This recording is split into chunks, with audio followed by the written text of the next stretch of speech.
Welcome back to McKinley Railway. In this video we're going to be showing you the design process we went through for Halifax. I hope you enjoy.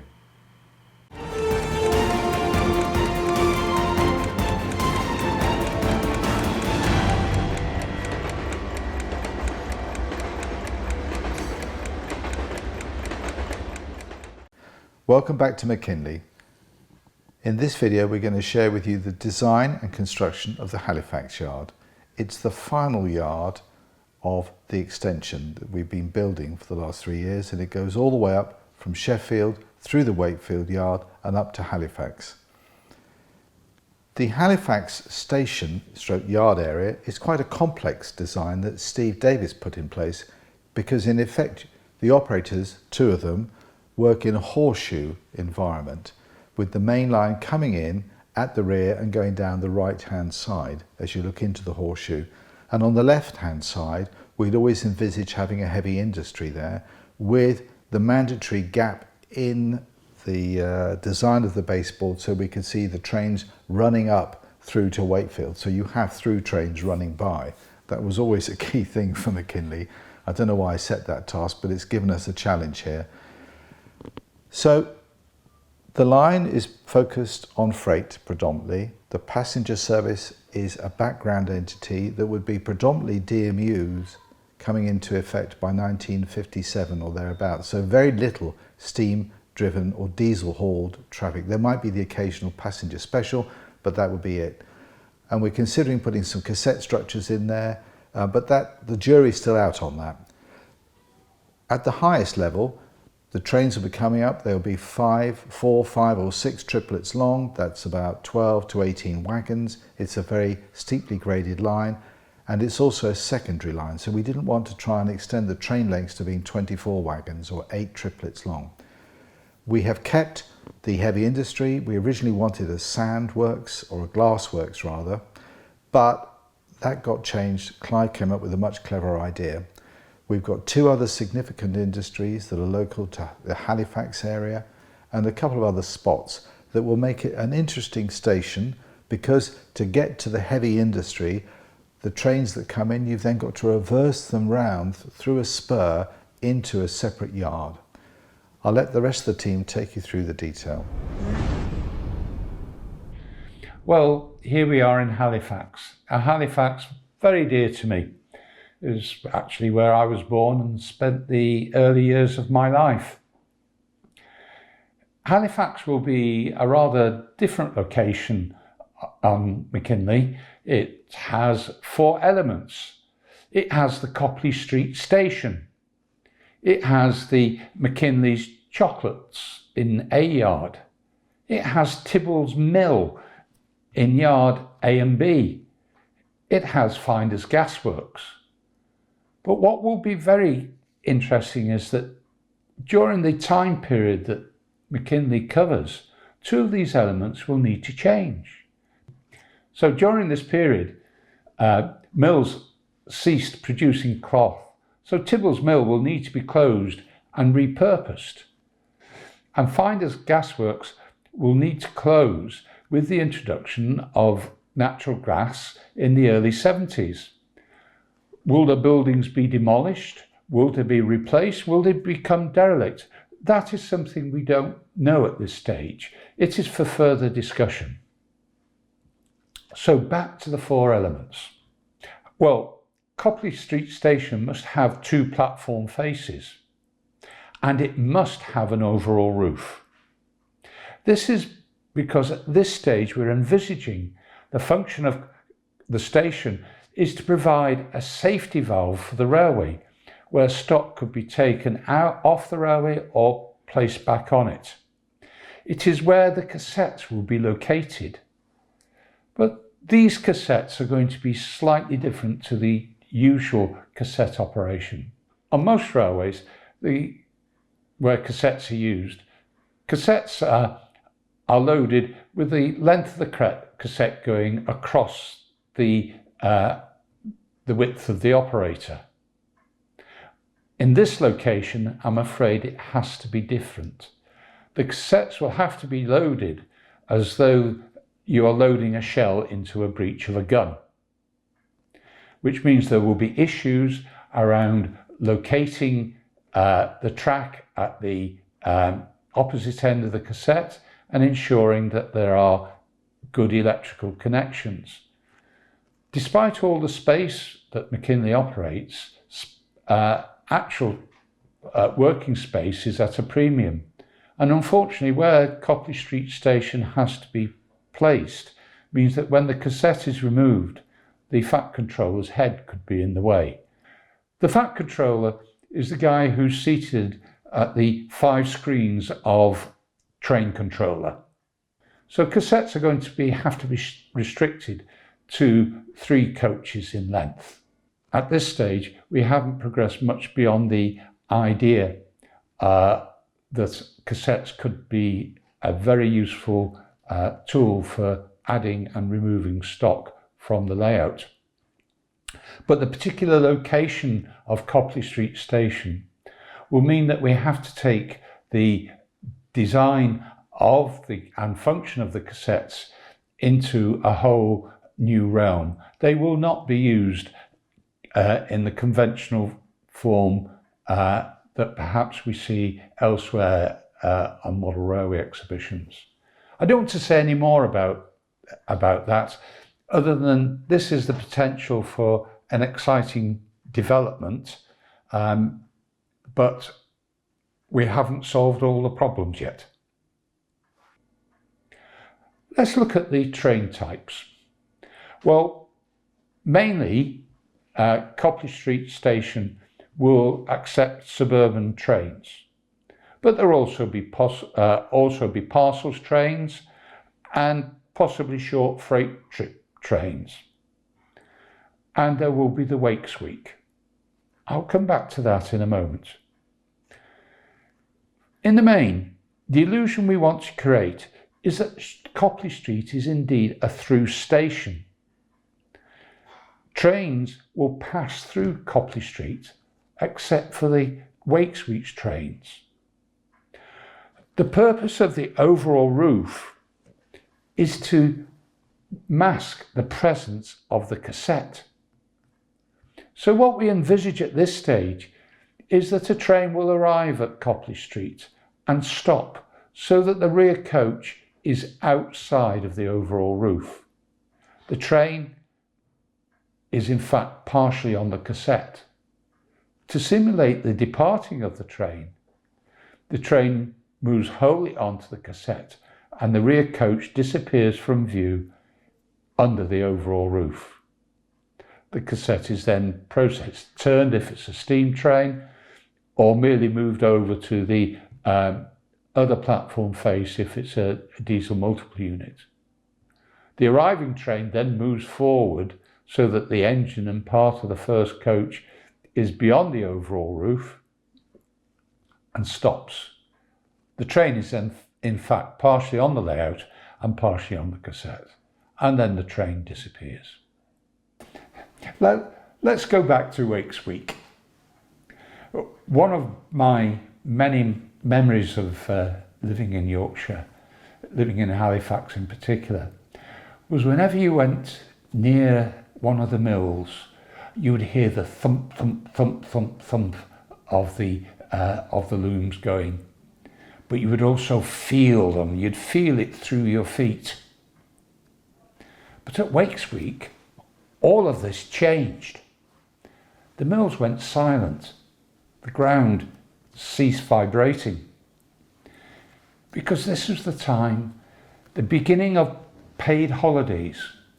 The mills and the factories shut down and the population departed.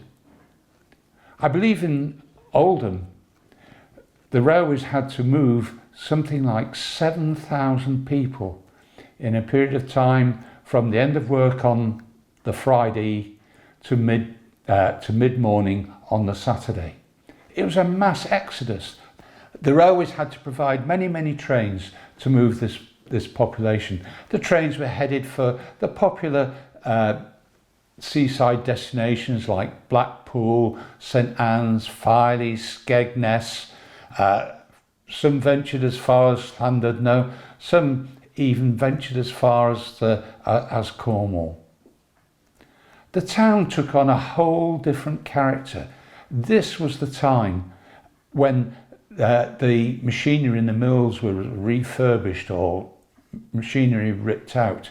Sadly, it was also the time when houses were broken into because most of the population had disappeared. We can't simulate the whole of the Wakes Week process.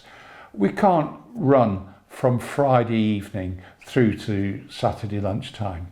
But what we are going to try and do is simulate what could only be described as a procession of arriving trains to take away the population on their holiday.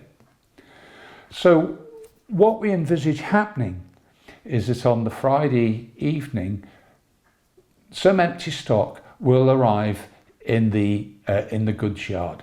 That will mean space will have to be cleared, wagons will have to be moved into different places in the yard to create the siding space. On Saturday morning, 2 light engines will move up the line and go into the yard. The shunter will move the first train into the platform, and one of the engines will couple onto the front of the train. In the meantime, the second train will come up from Sheffield, pulled by a tender engine, but tender running tender first, and will move into the other platform. The first train will now depart, and after its depart, the second engine that's waiting in the yard will couple onto the front of the second train. After which, a third train, being pulled by a tender running first engine, pulls into the platform just vacated by the first departing train. The second train then departs, and the engine that was running tender first and pulled that up into Halifax now moves forward and couples onto the front. Then that is replaced by a fourth train, and so on until either we lose the will to live, get bored, or we've moved the whole population of Halifax. I hope that you can see that the need to move people very, very quickly meant that some slightly different operating procedures had to take place. Once the last Wakes Week train had departed, the town would fall quiet. Many shops would shut because there was no business for them. I've already mentioned about the quietness of the mills. The following Saturday, when the population returned, of course the whole process was reversed, and trains would arrive in rapid succession, passengers would detrain, and locomotives would take the empty carriage stock away. That's what we're hoping to, that's our aspiration, to try and recreate. It was something very, very special to the northern towns. Unfortunately, as the 50s progressed into the 60s, with the arrival of the private car and people generally becoming more affluent, the need for Wakes Week trains diminished. And I think in the final years that the Wakes Week trains ran from Oldham, fewer than 1,000 passengers were moved. Let's now look at the freight side. I think, as David has already said, the yard is a U-shaped yard and divided into 2 parts. There's the A yard, which is the part in front of the station, and the B yard, which is behind where the gasworks is going to be. The A yard will be worked by BR engines, British Railways engines, and shunted by British Railways engines. Although the industrial engine that will be working in the B yard will have some running rights over the BR tracks. There will be arrival and departure road, and there'll be run-round loops. And two of those industries that I mentioned before will be present in the A yard. We have McKinley's chocolates, and they will receive raw materials for making the chocolate, and they will dispatch the finished goods. But given the delicate nature of the product, those goods will be dispatched on time trains. Shades of Wakefield there, because the shunters will have to get those trains ready on time. Tibble's Mill will receive some raw materials and will dispatch the finished cloth. There'll be a loading ramp down in the bottom of the yard. A yard is rather cramped and will probably need the operators to think about how they will move things, wagons and around, so that you minimise the conflicting movement. B yard is rather different. It is an industrial yard. It's worked by an industrial locomotive. Hopefully that'll be a fireless locomotive, but I think I've still got some more work to do on David there. Two of the main elements are there. There's the gasworks that Clive will talk far more extensively about, and there's the other half of Tibble's Mill. B yard receives coal to produce the gas, and it uses tankers to take away some of the unpleasant byproducts of gas production. B yard supplies Tibble's Mill with coal. I see the scenic challenges for both locations of making them Yorkshire. Yorkshire, this bit of Yorkshire, this part of Yorkshire, has its own unique scenic features. You have the industry in the valleys and the moors on the hills. Our challenge is to try and replicate that, to try and give the impression that here in Halifax, the mills are in the valley and we have the moor above. Canals were a feature of the area, and we need to try and get at least one canal on scene. We have to create plausible buildings. Now this has to be plausible in that they need to look Yorkshire, but they also need to be in keeping with a model railway. I don't know whether any of you have seen photographs or have experience of looking at these mills, but they were huge. Huge. They would cover quite a square footage, and they would be high. The trouble with translating that onto a model railway is that they could look out of place. They could look O-gauge on a 4mm railway. So we will need to be sensitive in the design of these buildings. We need to be sensitive so that we create the impression of a large building, but one that does not overpower the whole scene. We will need to vary heights. We will need to be aware of the mass of the building. And we very much will need to avoid keeping everything parallel to both the tracks and the edge of the board. The challenge will also be to need to identify which structures we can buy off the shelf from the Scenecraft range, the structures for which kits will be available, and those where kits will need to be bashed, and those buildings that will need to be scratch built, but all the time keeping it Yorkshire. So thank you for listening. Several buildings that we're going to create at Halifax. The first one of which I want to talk about is this one, which is Tibble's Mill. This is just a mock-up of what we're proposing, and this is based on Old Lane Mill at Halifax, and that was actually built as a steam-powered mill, unlike many that were water-powered in the first place and then had steam introduced. And so the boiler house associated with this originally was associated in Old Lane Mill behind the building, but for Halifax we're going to put it on the end, separate but on the end. And inside we hope to have 2 Lancashire boilers, and that'll be served by a coal siding as a kickback siding from the Halifax B yard with coal drops. And one feature that we wanted to capture from Old Lane Mill is the large window on the left hand side of the frontage, which on this model will be somewhere around here.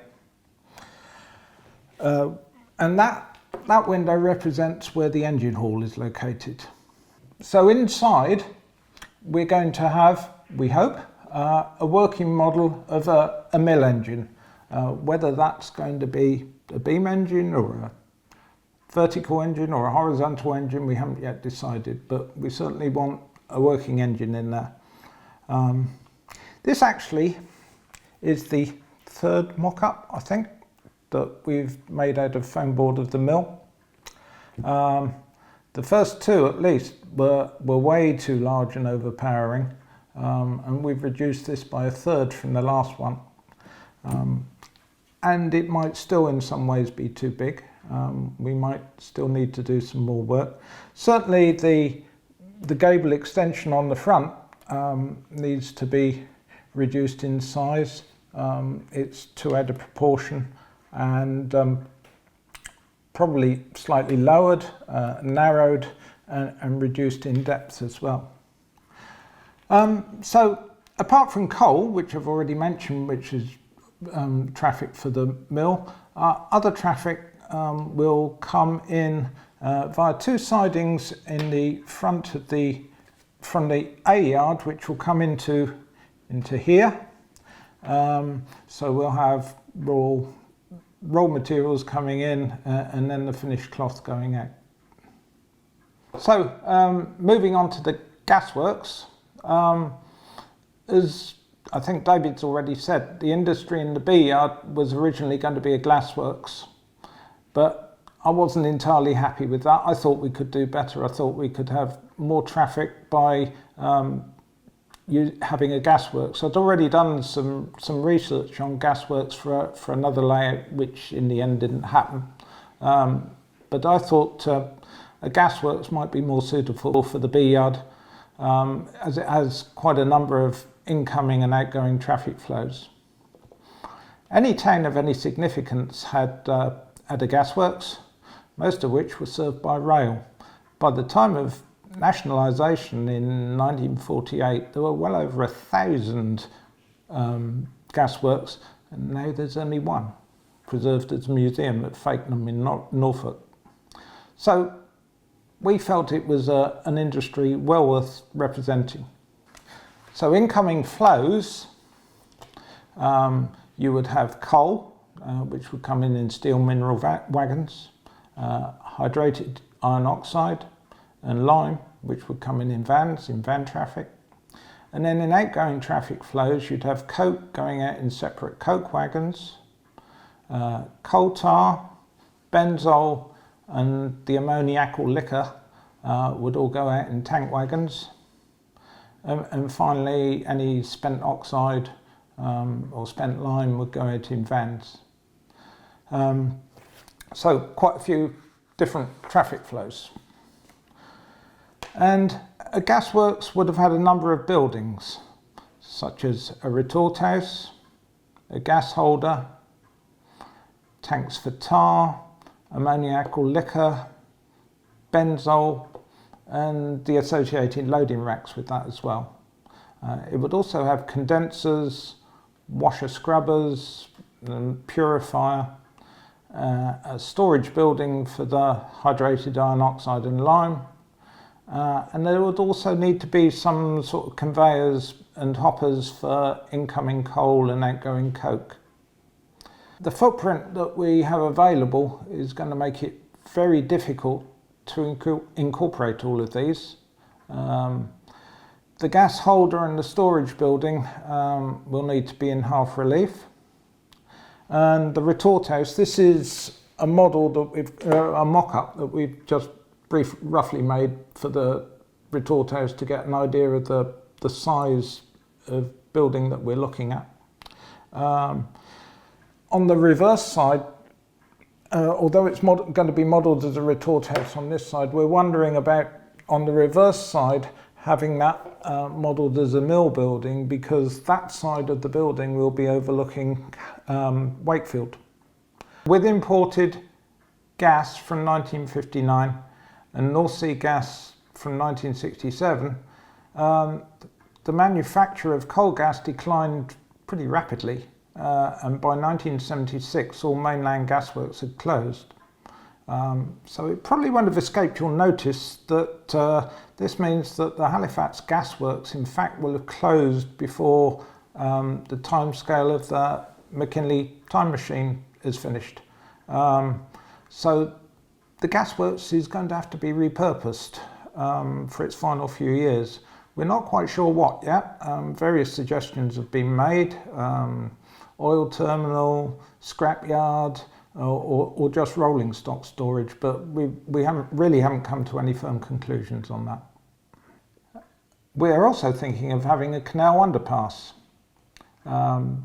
Canals were, still are, an iconic feature of the landscape, and we felt it was important to include one on the railway. In particular, the location we're thinking of is at the left-hand end of the A yard, close to where the tunnel for the main line disappears.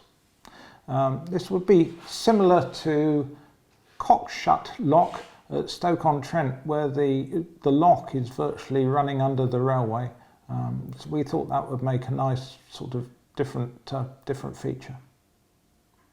The other industry that we want to include on the railway is McKinley Toffees. Although we know that McKinley Toffees will be located at the right-hand end of the A yard, we haven't really as yet any firm plans as to what that building is going to look like, and that's something we've got to work on in the not too distant future. The other building that we've got to work on is the station building. As Gordon's already mentioned earlier, this station will actually feature cassettes to enable stock reversal and exchange. And so to disguise that, the station's going to have an overall roof. Yet to be designed, but that's definitely what we're going to do. Those are the main buildings that we're going to feature on the layout for Halifax. But because we prototyped the layout of Halifax, we were able to actually test the layout and modify it as a result of what we had learnt before construction actually started. Following on from that, we learnt that we could stretch the yard by a further 8 inches, and we added some width to the baseboards where the baseboards tapered down. And we also added 2 crossovers, one in the B yard halfway along the run round loop, and one just before the entrance to the passenger station. These 2 crossovers were added to provide additional flexibility in shunting. So this outlines our current plans for Halifax, but obviously until we get the final baseboards in position, nothing's cast in stone, and there's a lot more work still to be done. So let's have a look at a typical train movement which is coming up from Sheffield and going through Wakefield and on to Halifax. Trains will leave the yard at Sheffield, which is not shown on this plan but is off to the left-hand side. Will run non-visibly round the back of Sheffield, rising slightly and coming out of a tunnel portal here, and will run through a cutting that's in front of the Halifax B yard but are still on the main line, still operated by train controller without human intervention. They then run through a closed or non-visible section under a tunnel around into Wakefield, where the train can be seen by the Wakefield operators. But if it's not destined for the Wakefield yard, it'll just run through the Wakefield station. It may pause at Wakefield because at that point it goes into a short section of single line operation, again controlled by a train controller. If the line is clear, it'll run up through the single section, through the final tunnel of its route, emerging here just at the throat of the Halifax main yard. A passenger train will go straight on into one of two tracks here at Copley Street, and a freight train will diverge and go into one of two arrival departure tracks which are positioned in the middle of the Halifax yard. Some of the traffic going to Halifax is passenger traffic, somewhat shorter trains than perhaps we're used to on McKinley. They will come up from Sheffield, will pass through the station at Wakefield, and will emerge having travelled across a fairly short section of single track, therefore bi-directional track, still under train controller operation. I'll come out of the tunnel here and we'll stay, as we look at it, at the top of the layout. That's on the far side of the baseboard from the Halifax operators who are here centrally. Trains will continue on one of two tracks and run into the station at Copley Street. This is one area that we're still negotiating about. We have potential for this to be a cassette-based operation. The theory here is that Copley Street, although the physical end of the line for us is not the virtual end of the line, trains might run on to the west somewhat. Cassettes is one way we might handle that. We're still talking about it, so watch this space. So let's have a look at an arriving freight train into Halifax. It will follow up the main line in the same way as passenger traffic through Wakefield, through the final tunnel section into Halifax here at the very top of the layout. But instead of going straight on towards Copley Street, it will diverge and go into one of two arrival departure tracks here, right in the middle of the board. The brake van is then pulled off the left hand or rear end of the train by the yard shunter. It's pulled back slightly here and then pushed back into the brake van storage track, which is about there.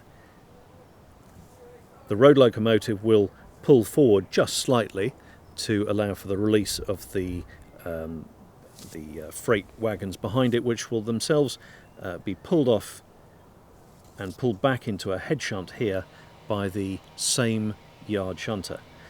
That then pushes the same wagons forward across the yard ladder and into one of two classification or manipulation tracks, which are the next two down from the arrival departure tracks. Those cars or wagons then are broken up and distributed amongst Halifax's three principal industries. Two of them are in the Halifax main yard, or sometimes we call it the A yard, which is here at the top, and the other industry, the gasworks, is at the Halifax B yard, which is on a switchback track, i.e. a track which runs in the opposite direction. The two industries we have in the Halifax main yard here on the right hand side are McKinley toffees. Everybody likes a bit of confectionery. And then down at the other end, the left hand side, is the Tibbles mill, the textile mill, based on the original Halifax mill. It's a beautiful and probably one of the very largest industrial buildings we're going to have on the whole of the layout. Before an arriving train can be broken up and broken up effectively, it will need to have space for its arriving wagons to be dropped off in its relevant industries. It's very likely that arriving trains will have a combination of wagons across the industries. It's just not going to be possible for them to be self-contained within the trains. Of course, that gives the operators more to do. But industrial spurs in McKinley toffees and in Tibbles mill will need to be cleared first to give us space, otherwise the yard will become blocked fairly quickly. So we lift or pull the cars out of those respective industries first, move them back to the other storage track, and then break up the arriving train for the arriving cars to go into their relevant spots. A unique feature at Halifax is that the location is broken up into two very distinctive yards. The main yard at the top here, as we look at it, sometimes called the A yard, and the B yard on the lower side, which is dominated by the gasworks. It's a single industry location, the B yard, and trains will therefore need to be made up in the Halifax main yard arrival departure tracks and are then pulled out by a dedicated shunter, which will probably live in the B yard and come round for the purpose. They are connected in a reversing movement round the back of Tibbles Mill and into the fairly short arrival departure track in the gasworks. The gasworks itself is made up of a number of component buildings which have specific functions, and additionally some goods which then serve Tibbles Mill are done in an additional reversing motion. There's a single spur track which runs over the main lines in the cutting below it, and that would be for coal and dyes perhaps that are used in the Tibbles production, which are running from the opposite side. So Tibbles Mill is broken up and is served by arrivals on the rear side from the B yard, and its finished products here below the mill back on the A yard side. So again, it's a sort of an industry with a split functionality as far as freight car movements are concerned, served by both sides of the yard. So yep, Halifax, an interesting place. Again, we've fulfilled, I hope, the wish list. It's somewhere that is different to everywhere else and will provide interesting train movements and therefore operation. So there you have the progress we've made on Halifax to date. It's a little bit behind Wakefield because it will come out in a construction phase later. It's been a great collaborative journey together and we've enjoyed it. A team has worked well together. So thanks for watching. Stay tuned for the next episode. Bye.